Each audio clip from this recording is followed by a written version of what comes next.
but the Maokai is going to work with anything, and it allows you to really, I think, from behind or ahead, have good defensive engages, and it gives you the opportunity to silence. I feel like Chovy's just going to say, you know what, I'm going to play Akali. Is it the perfect pick here? No, he could just play Victor and have some extra damage and play it out safe, but he wants to play Akali, and it's still good to play Akali. I think he's going to play Akali Atlas. I think it's the most... Oh! Never mind! I like how we're getting excited. That one. We're getting excited about CORKI is here. I know. I know. Oh my God, it's CORKI is here. Haven't seen this in a million. Got it? We got it. We got it this time. These are the things we're hyped about these days on 13.1, you know? Straight up. We take what we can get, you know? We're super hyped about fountains, and we're really hyped about CORKI is here. We didn't talk about the comps that much more. We were just kind of like, oh, look at that sign over there. Yeah. I mean, the comps are the comps, right? Bro have, yeah, I mean, there's a Jhin that's not all that normal, but that's otherwise, we know exactly what's going to happen there. Genji picked CORKI. Cool. 2 drinks with that one. Nope. That is not going to be where that's going to be used. If they can delay the Herald, then they might be able to get some value with the package. As Peanut's Wukong win rate pretty high. Of course, played the majority of the games last year. Yeah. Where Genji were and last season. Yeah. Yeah. It was, yes, of course. Both of those things were true. As, all right, grenade will connect. A lot of damage onto Effort here as level 5 was hit, and oh, the last B will connect. And that is going to be first blood going over to Delight, as Delight is now just going to stand in. They're calling their bottom lane up. You can see Henna actually walked away from that turret, assuming that Pays was going to make his way back. But no, he's towards this mid lane. Bro, setting up for it. Morgan, great Narbar right now as the Nature's Grasp comes in. Genji just going to turn though and immediately get rid of the Nari. Can't even go Mega. Poor Morgan. As teleport towards that bottom lane, Henna got 1 turret plate. It's not a massive amount, and Chovy now just going to come back and grab even more farm. So tough to actually set the Herald up there, so they went for the greedy play for the easy Herald money for Doran, but he actually holds it off for now. Now that the Narbar is done, though. If at first you don't succeed, Wolf, you try, and you try again. Peanut has flash, might not need it. Morgan may just die. He's gonna do the same thing again. He's doing the same thing again. Morgan's really loving the Year of the Rabbit with all these hops, man. Absolutely is. Umpty's going to throw the Nature's Grasp through. There it is, one more time. As the bullet, oh, Pays! He did it for you! Why could you not do it for him as Morgan dies to the turret in the top? I don't know what shenanigans are going on up there. Top 13 anime betrayals. Oh yeah, as Pays is now going to try and fight Umpty, but it's not going to work. He's going to get Brambley smashed. I can see it, there it is. I told you, and it happens. So, top side here, Morgan. Actually, Doran picked up the kill. No, that was an execute. Jack Show now completed for Doran, which is an interesting choice. Don't see that all that often. Oftentimes it is the Frostfire Gauntlet that is picked up.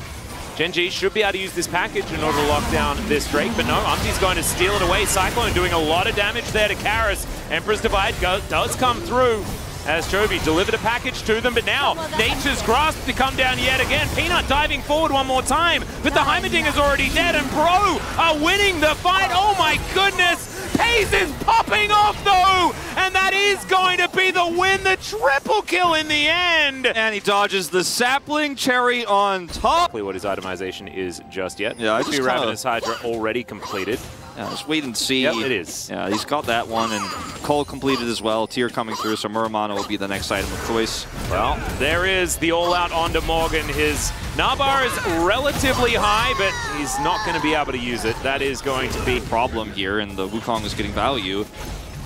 As the Gnar just doesn't have safety unless Maokai is there, but if Maokai is there, the rest of the map completely opens up, as this is going to be another Rift Herald here for Genji. Yep. Not going to be able to challenge for that one, especially with Umpty towards that bottom side of the map as Delight setting up a trap. And, oh, doesn't find the grenade, as Rift Herald is just going to look for this outer turret in the mid lane. Opening up the map for these poke-style compositions, absolutely huge, and they're going to be able to do so here. Morgan goes map and force that soul point. Genji will even give them the fight, because they're not set up. Yeah, teleport from Morgan, though. Doran and Chovy on their way over. As Genji might be too late to this. It's going down extraordinarily quickly. This could just be Soul Point as there we go. Emperor's Divide is going to try and push them away as Bro look for the escape. But Doran, he can take anyone out of this fight and he will pull Karis over. 2 of them already dead. Karis follows suit. And now Henna is running for the hills. Morgan also, he's very used to trying to escape as his former teammate is bearing down on him. The Gnar is going to come through though as he tries to crush himself away. And waiting for CHOVY to finish his Ludens. And then it'll be ridiculously strong, of course. But they may not necessarily need to, as Gen.G is just going to wander towards the Baron.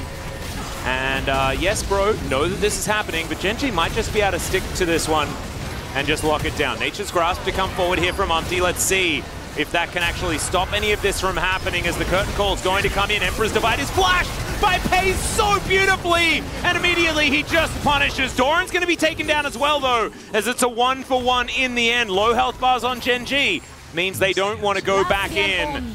Pace looking good today, guys. And so it all kind of falls down. Doran's like, man, this guy might steal my POG away. Well, Henna could just be dead here. He hasn't really been playing much of the game outside of this one moment. He's been some bullets from off screen, but that's about it. So, a bit of a sad welcome to doing stuff. And he does not escape. So, guess what? Baron is going to be started up here again for Gen.G. They have vision control, they have choke point control here with this CORKI. CHOVY is pretty risky position here. We're going to Valkyrie early. No package here, but I think the confidence that they show around there being no Jhin here is warranted because Karis, I mean, they know where he is too. Like, there's just nothing Brion could do except take Soul, but they didn't do it fast enough, so. Oh no, it's the lose everything. Yeah. They're gonna do the lose everything, Wolf. That's the not good play. You don't, losing everything is generally bad. It's not decisive enough here. It is kind of Gen.G picking on the Fred Brion weakness, which is that indecisiveness, which is not being able to make the risky plays as Umpty caught in a very predictable position. The all-out comes in, Peanut secures the Drake, and then they take down the tree as well. Oh dear, CORKI stats that we need to remember again. No kills, but a lot of damage, you know, a lot of utility with this CORKI pick. This isn't going to be one of those CORKI rob situations, right? I think Paze gets the POG for this game. I think so. But CHOVY is definitely having a great time. This package just going to be used like a Weaver's Wall, placed in front of this turret for not really very much actual gain, as we can see. But Gen.G not too worried about it, right? I think he wanted to keep that cannon mini alive so that they could keep sieging. Deadly Flourish. Not going to quite find Peanut here as he just Cyclones in. Let's see whether this is actually something that Gen.G can follow up on, though. No, it was a zoning Cyclone. Never mind. Karis could have pulled the trigger on his ult there to try to punish Peanut, but it's close. If he messes it up, you lose your Azir ultimate. You can't actually make any plays after that, but he doesn't actually go for it. He's 2 levels down on CHOVY. Yep, CHOVY 007 license to farm. Yeah. And he's been abusing that He's line. rich. Yeah, quite a lot. As Morgan, that's a big old Naba, but he is going to hop away and not into the fight. Peanut. Warrior Trickster's out of the way. They're putting that golden instead decides he wants to go in 1v2. And you can't really blame him as he's extraordinarily strong. Ludens is complete here for CHOVY as, oh, the knockup! Morgan is going to be able to find Peanut though, and I think he should die. No, never mind. Peanut's immortal. Umpty's going to go down extraordinarily low. Bro are so far behind, they could land everything, and it doesn't even seem to matter. Yeah, this is just oppressive Gen.G. Really clean game from them. It feels like we took a time machine here, and yeah, it's not Ruler and Lehens, but it's a CHOVY CORKI game. Peanut being supportive. Doran. It will, but imagine if this works, Wolf. Well, I watched a lot of crazy stuff like that yesterday, so I don't have to imagine too hard, you know? Look at these kitty cats in the brush. Umpty can just, I mean, he puts down a control ward. He can get in there. There's the Nature's Grasp. Gen.G vacate the area. Do they flip? No, they say no. Yeah, they're not. So one specific team could learn from this, but, you know. Bro do get in there, but Doran, I mean, he now knows that the pajama tree is behind him, and now Umpty's by himself. I have a feeling he will die. He's trying his best to run away, and yeah, he's real dead. Doran's going to pick that one up, and now Gen.G move back to the Baron. It was a cute idea. You saw the thought process. It didn't work. And now Gen.G will probably get Baron and win the game. It's the umpty long con play, you know? We've seen it before. It's worked before. It's worked a lot, actually, believe it or not. But in this case, Gen.G just say it. No, I'm not going to risk it. He ulted. Back off.